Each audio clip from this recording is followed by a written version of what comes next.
The Bengals and Bears completed their joint practice in the rain on Thursday. Let's get to those practice takeaways and then cover what we're watching in this weekend's preseason game.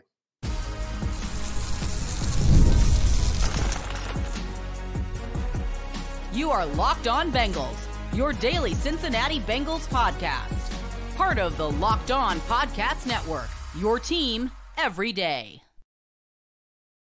What up, Bengals fans, and welcome to another episode of the Locked On Bengals podcast. I'm your host, Jake Lisco. He's your host, James Rapien. We're part of the Locked On Podcast Network here on Locked On Bengals, covering your team every day. Shout out to the first listeners out there who make us their first stop each morning, and to all the everydayers. Appreciate all the regulars out there. If you're new to the show, you can, of course, subscribe on YouTube or anywhere you get your podcast for daily coverage of your Cincinnati Bengals as they work their way through the preseason and into the regular season. And today, James, the Bears opt to not use their indoor facility. The Bears and Bengals, I assume, collectively opt for a rainy practice. And where do we start? A lot of notes here that we could get to. Unfortunately, a couple of injuries to document as well.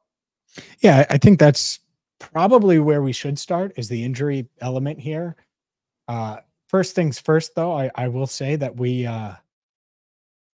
shout out to the Bengals, actually, is where I want to start, because they posted clips and I probably slowed those clips down and watched them way closer than I cared to elaborate on. I'm sure you did too. Like, anytime I got a notification that there was a new clip, or if I saw an Instagram post from the Bengals, I was watching it and paying really, really close attention, because they completely just shut out the media. If you're watching on YouTube, I wasn't there in Chicago.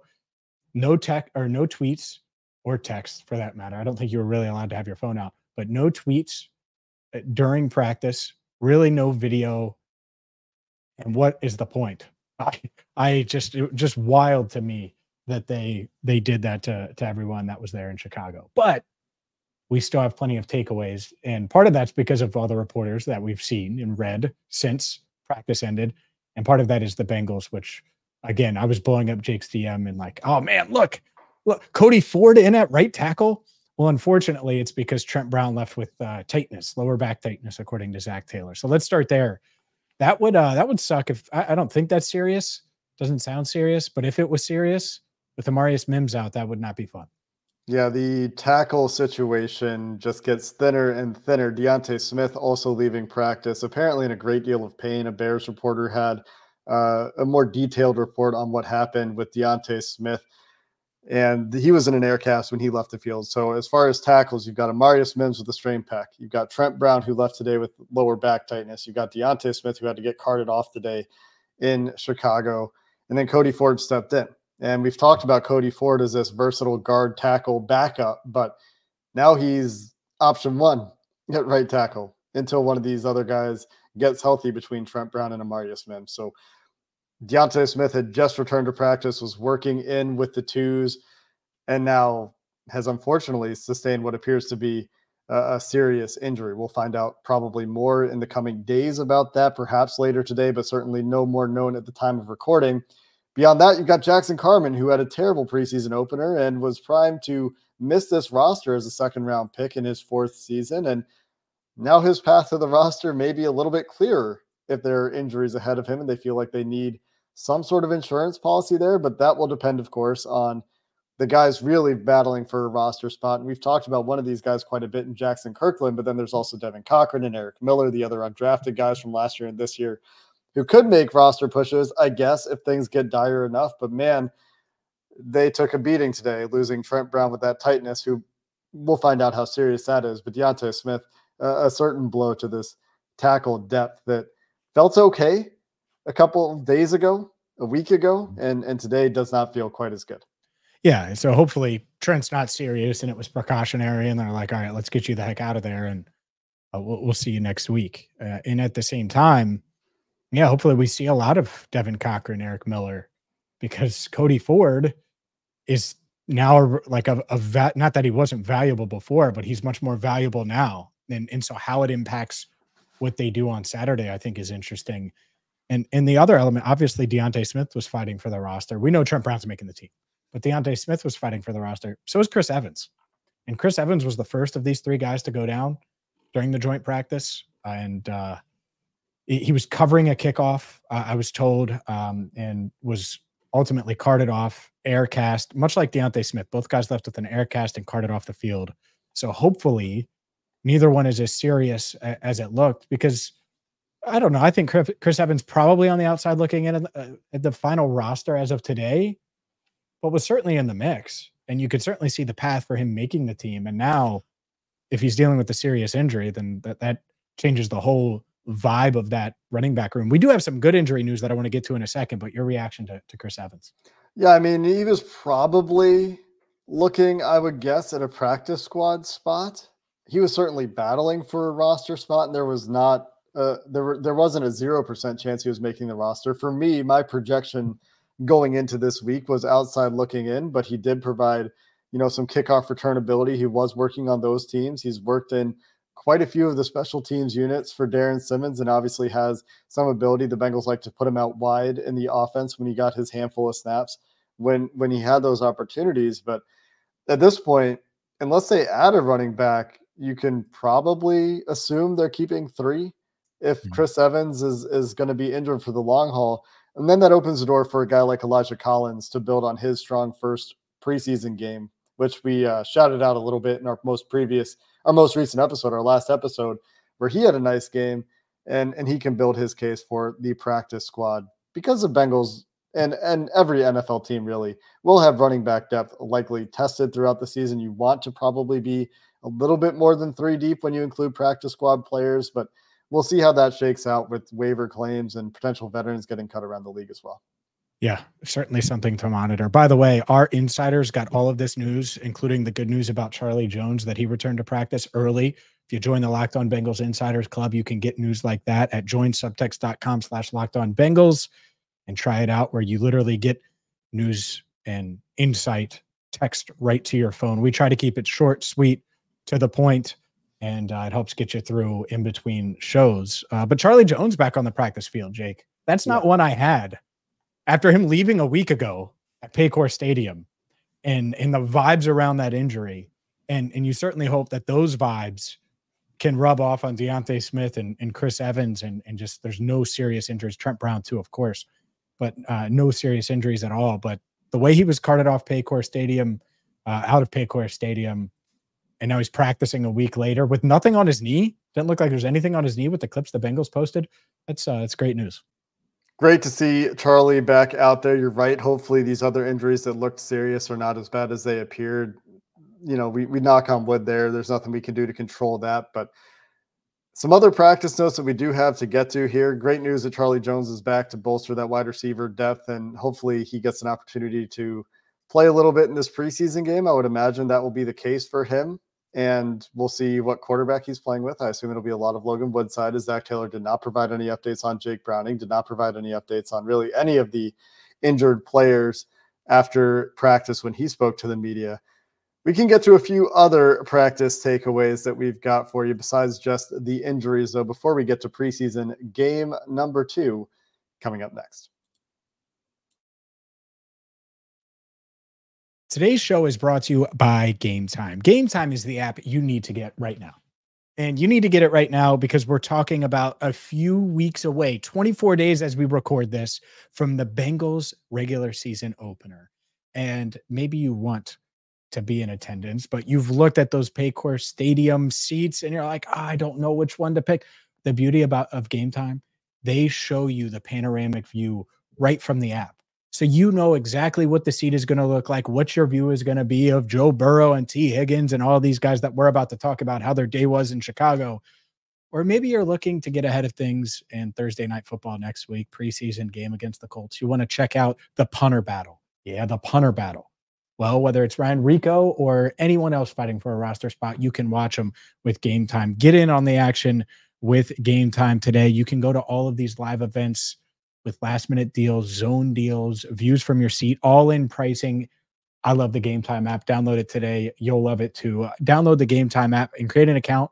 And when you do, use code LOCKEDONNFL. You'll get $20 off your first purchase. Again, that's LOCKEDONNFL, LOCKEDON NFL for $20 off your first purchase. Terms apply. Download Gametime today. Last-minute tickets, lowest price, guaranteed. We don't have a ton to go off here with the Cincinnati Bengals practice with the Chicago Bears in the rain because, like you said, James, it was a media blackout. Media not allowed to tweet, not allowed to post video during practice. You weren't there. I wasn't. They couldn't take video.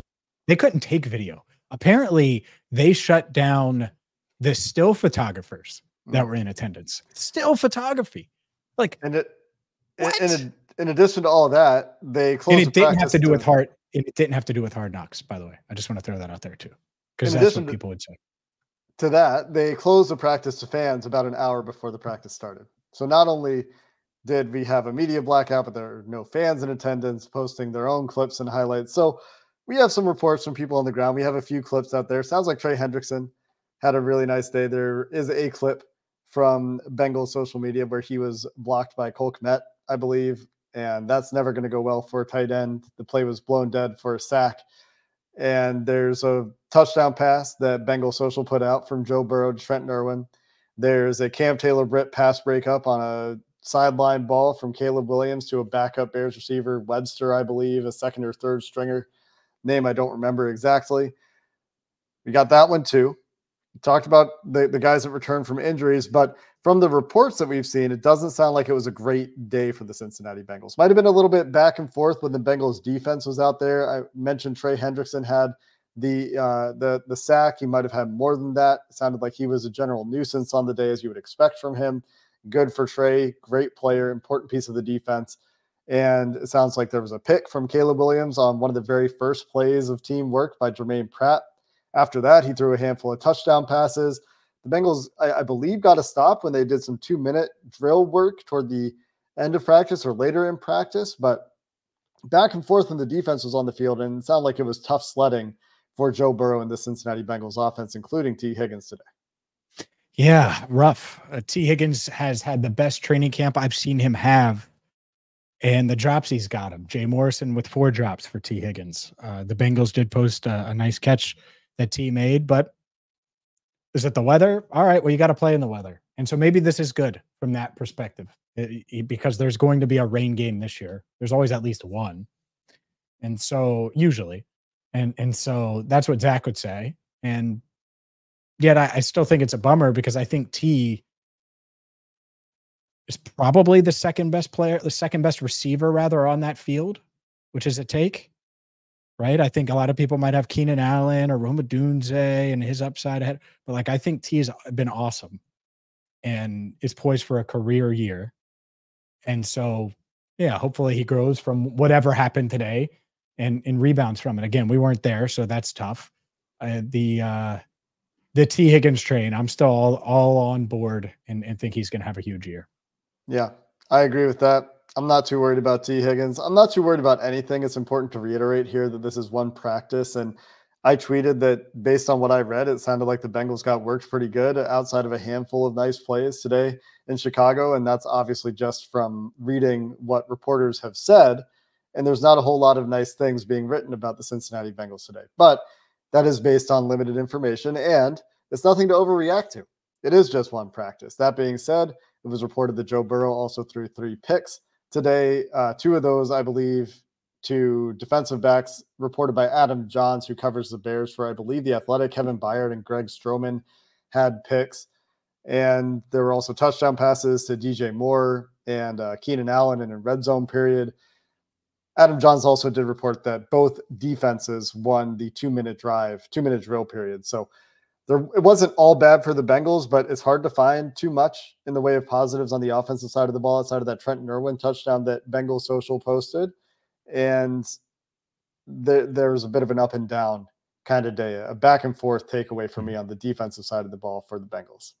Yeah. And a lot of young players on the Bears offense, a lot of young players on the Bengals defense kind of makes sense to me that it would be that way. At least some young players on the Bengals defense that you're relying on with the first team. The offensive stuff it's tough, and we'll see. It's just tough because you're talking about certainly a pass first team. You're talking about a team that does, I don't want to say needs Jamar Chase, but we know it's built around Jamar Chase, T. Higgins. Mm-hmm. You're you're still searching for to fill that wide receiver 3 role completely. Like Trent Irwin, I like him, had the touchdown. Andre certainly had a good camp, but you really feel it. Like I felt it on Tuesday at practice. You feel it when T's not out there. And even when he is, you only have so many guys that are going to just be those game changers. And I think that's why you obviously need a guy like Jamar Chase, because it would completely change things. But yeah, because when T. Higgins has a rough day, then it gets rough really quick. But much like T, am I worried about Joe? No, I think he'll learn from this. And if anything, a crappy practice in the rain against the Bears might avoid a crappy game against Cleveland in the rain, or insert whatever game you want to say where we've seen that in regular season when it matters. So not too worried. Yeah, we really don't have the context of the interceptions. We don't know what the intent was behind the throws. Joe Burrow did speak after practice. He praised the run game. It sounds like actually the run game had a pretty good day for the Cincinnati Bengals offense today, if you are looking for a bright side for the offense. So there's that. Positive note there from Joe Burrow, and I think it was reported as well. But you mentioned Jamar Chase, James, and his absence from practice. He did fly with the team. This was something that we were wondering whether he would do when we last spoke about Jamar Chase after he missed the practice on Tuesday, the first practice he's missed throughout training camp. He did fly to Chicago with the team. So perhaps that's just the end of things, and we'll perhaps find out more next week, maybe a little bit this weekend. But it was interesting and noteworthy, I think, that after he missed the practice, he did still travel with the team. So this doesn't seem to be a transition to a holdout necessarily after whatever went down on Tuesday. Yeah, hopefully everything personally is okay, because now that's what shifts. Like it shifts to that. Like, all right, hopefully there was nothing serious that caused him to miss. Again, Zach didn't say that, so I don't want to assume that that's the case. Usually Zach would, but hopefully something can get done. That's where I'm back to that, where it's like, all right, well, it would be nice. And if you could tell as I'm talking about this offense, it's like, all right, it would be not like the competitor in me is like, man, would they really be able to do that if Jamar was out there too? Right. and who knows, maybe, but he is that much of a game changer. And the Bears had their number one in DJ Moore, and let's take him off the field, right, and see how different it is. Like it would feel much, much different without one piece like that, when the piece is that big and that valuable. So hopefully they can get something done in the near future. The good news is, Jake, they got it out of the way, and hopefully Trent Brown, who is, I would say, considered a starter as of now with Amari's sideline, hopefully that's not too serious, but at least all of the starters, if Trent isn't serious, escaped pretty unscathed. Knock on wood. And there were no fights. So we got that going for us. I don't mind a fight. I'd rather a fight than an injury, but I guess they go hand in hand, right? Yeah. For sure, you take like a scuffle over an injury any day, but you can often get both, and it's better that if you have injuries, you don't also have fights, whatever it is. I'm looking for the small wins here. We also learned after practice on Thursday that the Chicago Bears will be playing starters, according to their head coach, Matt Eberflus, in the upcoming preseason game with the Cincinnati Bengals. We will get into what we're looking for in preseason game number 2 from these Bengals as roster battles have time to shake out, and the level of competition will be a little bit elevated this weekend to finish the show coming up next. Today's show is brought to you by LinkedIn. LinkedIn is the place you need to go if you're hiring for your small business. LinkedIn isn't just a job board. LinkedIn helps you hire professionals that you can't find anywhere else, even those who aren't actively searching for a new job, but might be open for the perfect role, like role of let the media do their job at joint practice. With LinkedIn, you're going to a place that 86% of small businesses can find a qualified candidate within 24 hours. Think about that. So the Bears could have went back in time, Jake, found someone to make that decision 2 days ago, because then it would have been 24 hours. Then they would have had 24 hours of onboarding, and then boom, we would have had better access to practice. LinkedIn knows that small businesses are wearing many hats, and that's why you need to use LinkedIn Jobs. So post your job for free at linkedin.com/lockedonnfl. That's linkedin.com/lockedonnfl to post your job for free. Terms and conditions apply. Preseason game number 2 coming up, and a nice little bump in the level of competition for the Bengals this weekend as the Bears will be playing some starters. Caleb Williams will ostensibly be out there, is the announcement from the Bears on Thursday. That means, for me, this starts with the Bengals defensive backs and getting that elevated challenge from, yes, he's a rookie, but he was a number 1 overall pick with a ton of talent and a really good receiving core from the Bears. So seeing how these DBs react as there is a competition continuing there. Dax Hill did apparently give up some big catches in this practice, but we'll have another opportunity in a game, and the game matters more than practice from an evaluation perspective, from an opportunity perspective. And so it'll be fun to see how those opportunities for Dax and for DJ Turner continue to progress into this game after Dax had a rewarding week working with the ones often throughout this week. Yeah, it kind of reminds me of Cam Taylor-Britt last year versus Jamar. Like, he battled Jamar in camp, and Jamar won 8 out of 10 times. Right? Like, we kind of knew going in that Dax was probably going to get beat today. And the benefit, the advantage, and you mentioned it. And by the way, I'm sure DJ did too. Like, those guys are awesome. And it's the perfect time to face him because you can learn from it.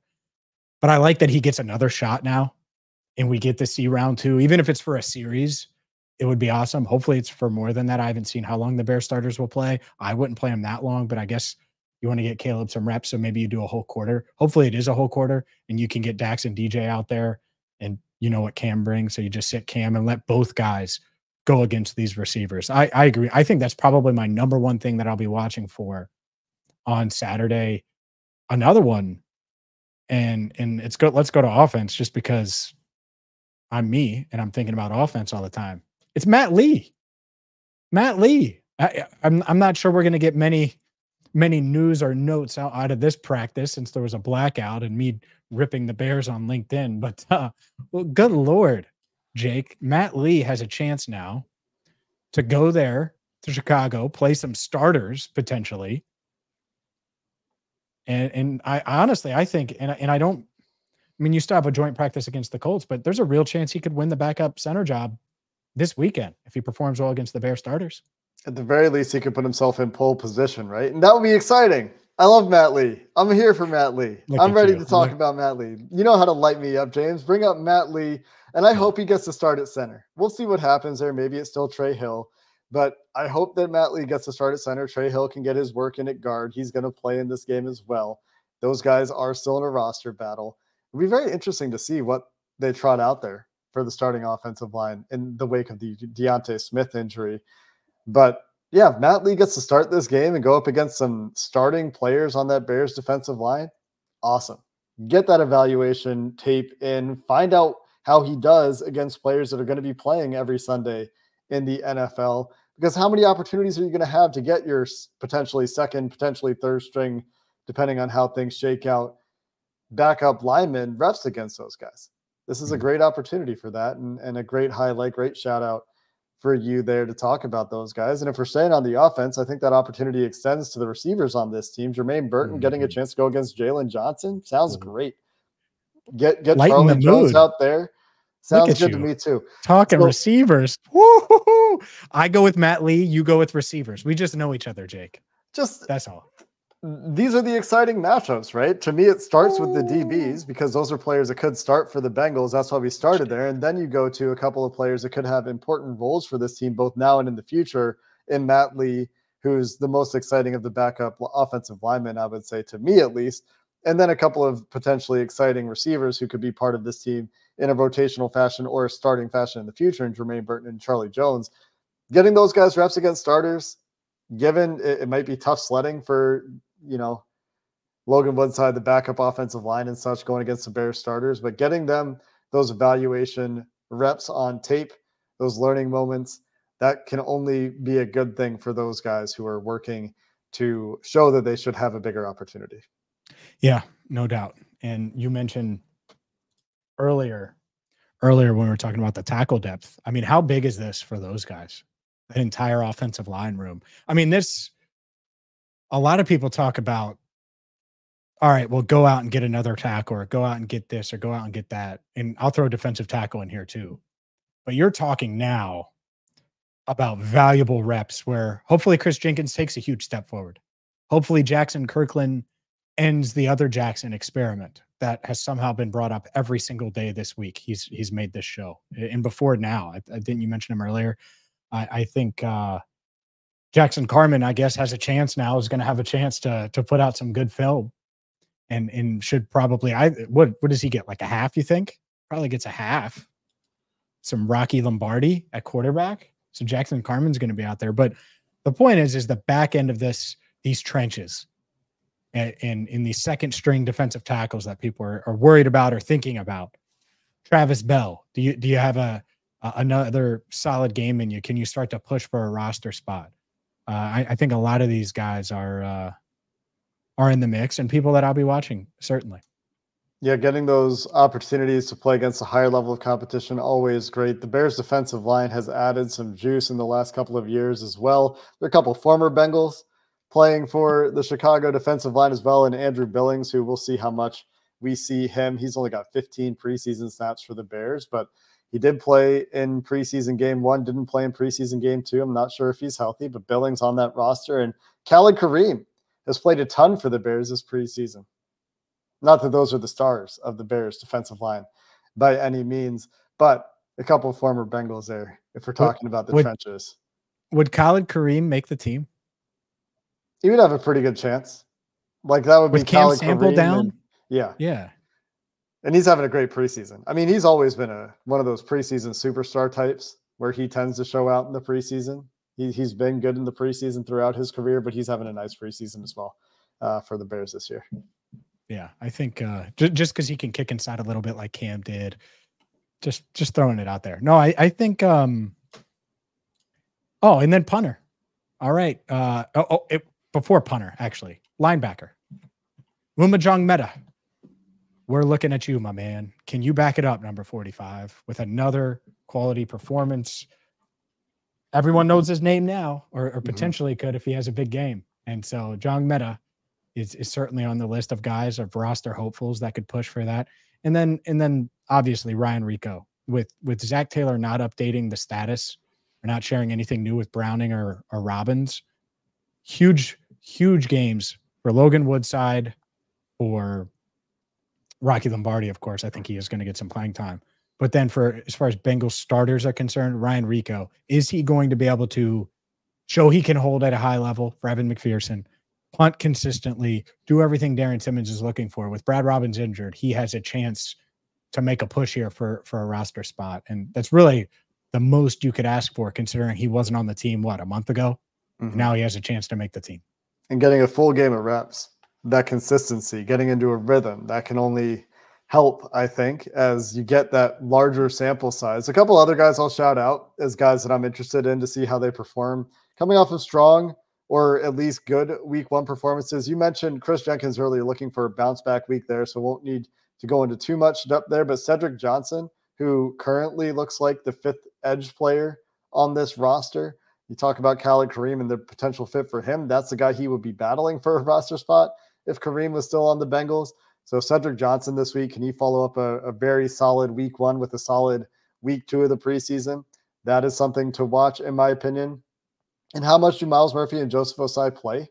How deep into the game do those guys get? And I think looking for a little bit more from those guys. And they'll have an opportunity to go against some starters this week, assuming they play at the beginning of the game. And then some of the other young guys, Josh Newton, Dejon Anthony, do those guys follow up, ranging from strong to adequate to good, in that range of performances in preseason week 1 with another strong performance in week 2. Looking at those rotational guys, right? In all of those players, looking for whether or not they can show up against a higher level of competition with that Bears offense.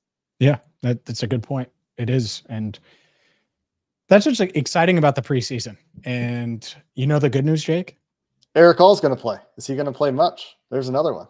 He played 2 snaps the other day, and I did not notice them.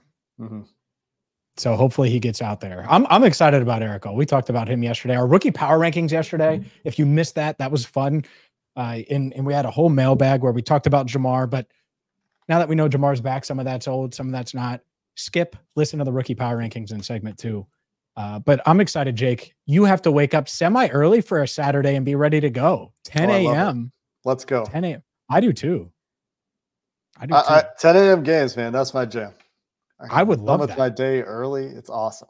Done with your day early. I have a major fantasy draft afterwards. Oh boy. So I'm gonna be trying to rush you through our Saturday episode. Great. It's like an in-person auction, but what the point of saying that is that we're gonna have an instant reaction after the game. Full show Saturday after the game. And then we'll be back after that on Monday. So if you're used to the normal Sunday evening to Thursday evening publishing time, it's a little bit weird in the preseason. It's a little bit weird sometimes when games are not on Sundays, as the NFL originally intended them to be. Any given Sunday was the phrase, not any given Saturday. But here we are in the preseason. And we will, of course, have you updated after that game with reactions and takeaways from the Bengals preseason game 2 against the Chicago Bears. And if you're looking for a second listen today, you can check out Locked On Fantasy Football on YouTube or anywhere you get your podcasts. Until Saturday after the game, that's going to do it for this episode of the Locked On Bengals podcast. Hoo day, and have a good one.